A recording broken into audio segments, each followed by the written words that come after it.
I was just thinking, and then I had to come out to the car, because,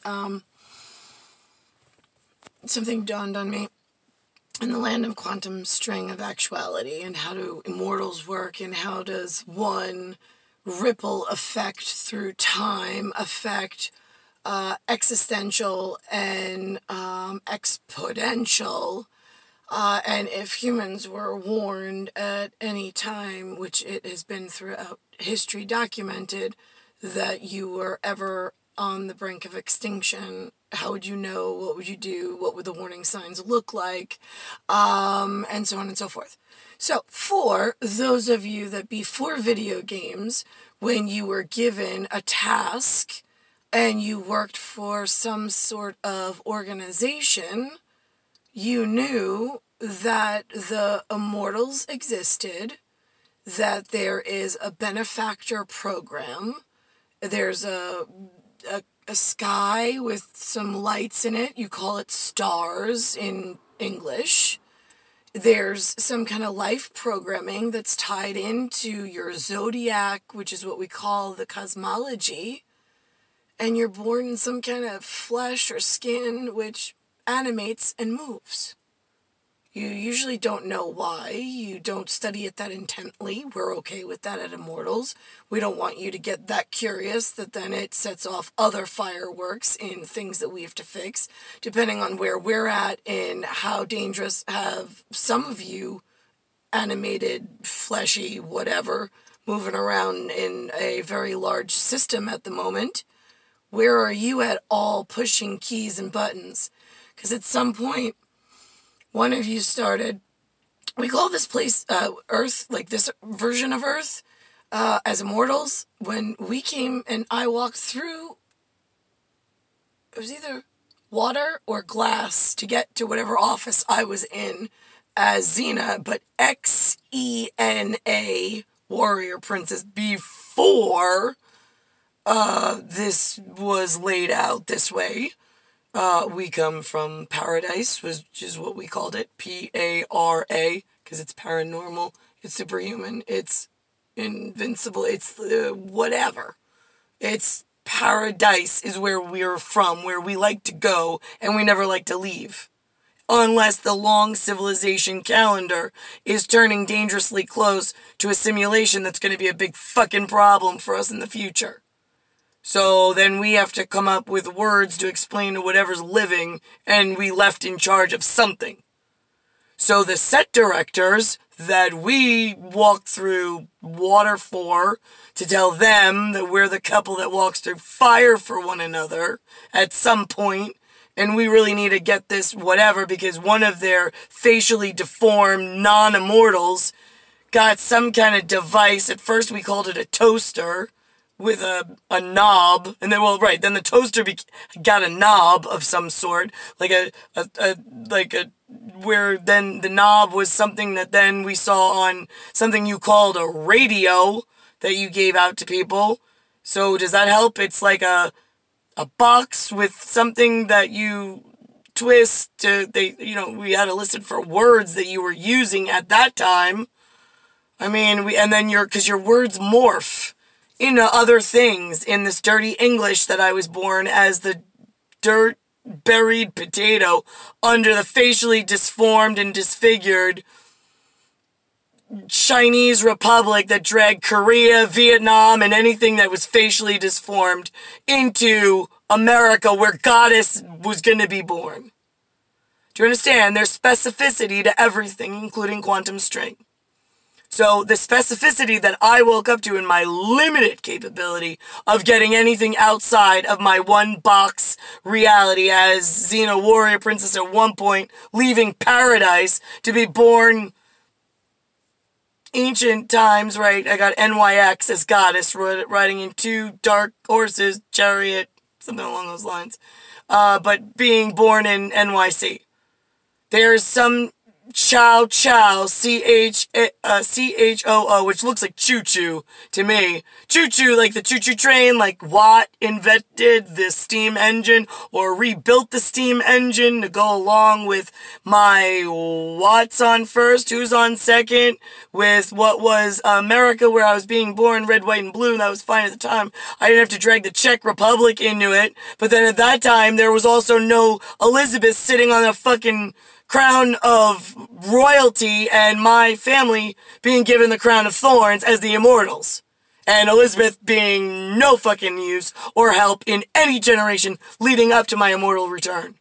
Which I told all of the Mickey Mouse Clubhouse sticker books that it was getting increasingly difficult to keep congruency, being that the fucking pubic crosshairs of red, white, and blue that I had satcheled on my new Awake and Alive, where I was going to be set in Dumbo dropping from the fucking stork in the sky right on my head without a parachute with two giant Dumbo parents in America, and I needed to get to like the black, gold, and red flag of Germany that everybody hated over here, because that was the one that was the hair colors, the 3 hair colors we gave Providential in the correct war in the Mein Führer book of How Do You Get War and Peace? Here you go.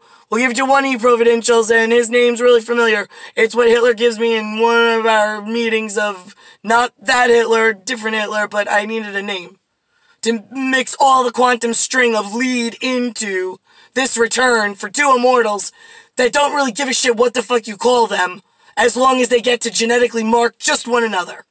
And they don't have to fucking have tryouts of less than human. I mean, we're all human. We're just affinity one another. We're coefficients, we're cofactors, we're benefactors, we're primates, we just want one another. And the rest of you, we don't give a shit who you do whatever you do with in as far as like your private time, just don't come into our private time. But here you are. E equals MC squared sure fucking does. E is a sexual position for a male and a female when you're at Adam and Eve level of immortality and creation. M is a mass tree, and C is Tataruza, and I come squared because I then house the next whatever immortal first one to usher in the new world. Our way. And we say whether it happened or not. End of story. So why is it then some quiet scientist field researcher team, I caught it on TV by accident. I think Alexander might have put it on. It was called Whale Watchers. He had a thing. I don't know, whatever. Cosmic School must have taught him properly. Whale Watchers started out as like they were whatever, however it started. They were on a boat. I saw that they were chasing Japanese pieces of shit that were taking sharks for skinning their fins off. Sometimes they throw them live back into the water, but then it has nothing to keep its orient and direction when you take its fin off. Kind of like they did to me in this life, being the facially disformed assholes around the world. So, right, they're really fucking bad. I think that was a tryout for whether they should ever get metal on a boat that they could sail, whether they should get guns and cannons. I don't know why they got uniforms that match Red October, Big Russia Daddy I was proud of at one point, until all the fucking little pieces of shit started waking up and copying their uniform and joining armies of their own for nobody gives a shit. You know what?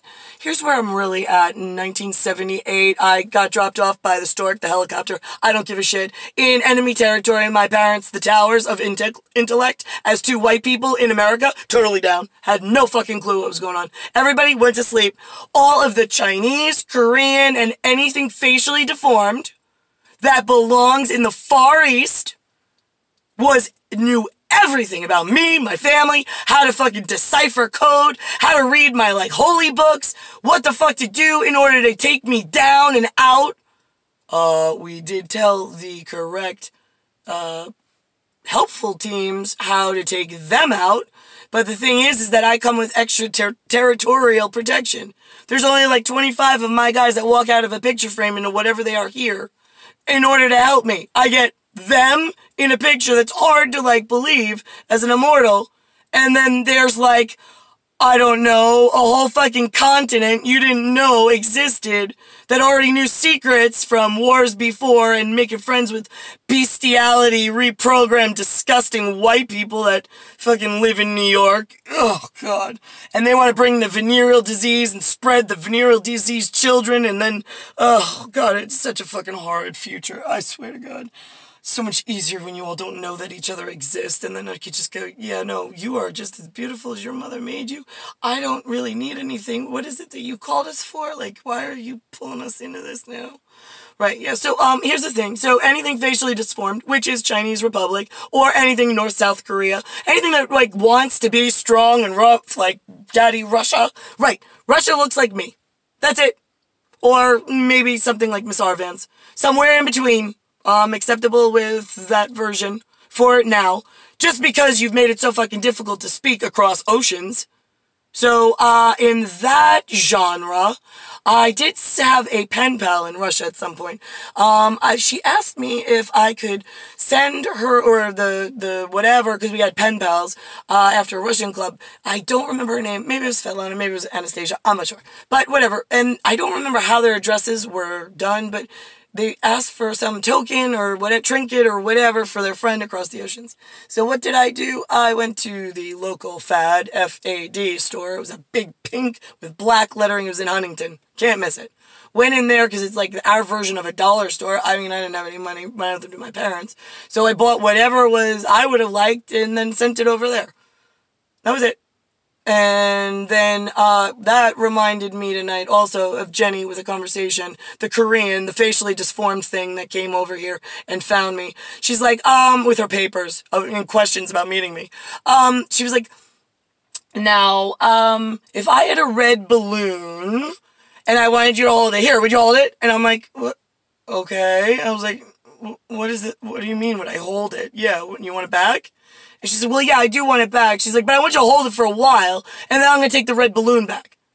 And I'm like, what? I'm like, Jenny, that doesn't even make sense.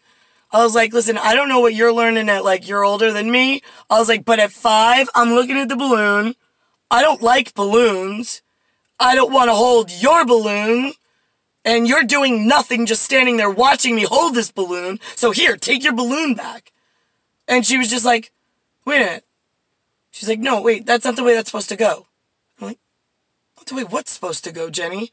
And she's like, no, but I have a balloon. Don't you want my balloon? And I'm like, no, balloons are stupid. I don't like balloons. I was like, if you like balloons, whatever, but like, no. You don't do anything with a balloon. Doesn't excite me. And she's like, right, but you're supposed to be like angry and like jealous and like want my balloon. And I'm like, I don't even know what those words mean, Jenny. And I don't like balloons, so that will never happen. Whatever, like, you think that I want, you're probably wrong. I said the only thing that you've said today that made sense was the boy that you mentioned in the papers that I'm born for and I have a special love for and we were supposed to have a special marriage. You got that part right. I don't know what this is with this balloon. Nobody cares about a balloon. I care about the boy. The boy moves. The boy can make me laugh. The boy I can have a happy ever after with. That's what I want, Jenny. I was like, your balloon? No, keep your balloon. I don't want it.